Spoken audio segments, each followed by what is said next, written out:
नमस्कार. लीड महाराष्ट्र या बातमीपत्रात आपले स्वागत आहे. ऐतिहासिक बेडग नगरीमध्ये भीमा कोरेगाव विजय स्तंभास मानवंदना. 1 जानेवारी शौर्य दिनानिमित्त आज भीमक्रांती तरुण मंडळ बेडग यांच्या वतीने भीमा कोरेगाव विजयी स्तंभास मानवंदना देण्यात आली.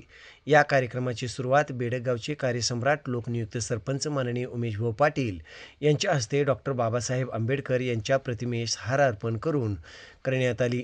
ग्रामपंचायत सदस्या माननीय जयश्रीताई विकास कांबळे यांच्या हस्ते तथागत भगवान गौतम बुद्ध यांच्या चरणी पुष्प अर्पण करण्यात आले.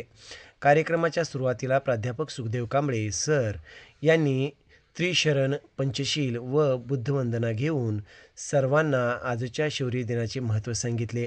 या कार्यक्रमास माजी उपसरपंच संदीप कांबळे, माजी ग्रामपंचायत सदस्य लहुजी कांबळे, मातंग समाजाचे कार्यकर्ते दादा केंगारे, युवराज कांबळे, सुकुमार कांबळे, अलंकार कांबळे, किशोर कांबळे, कामाबाई कांबळे, सौ रेखा सुखदेव कांबळे तसेच बेडग जिल्हा परिषद गटाच्या इच्छुक उमेदवार सोनिया कांबळे व बौद्ध समाजातील सर्व बौद्ध उपासक उपासिका उपस्थित होते.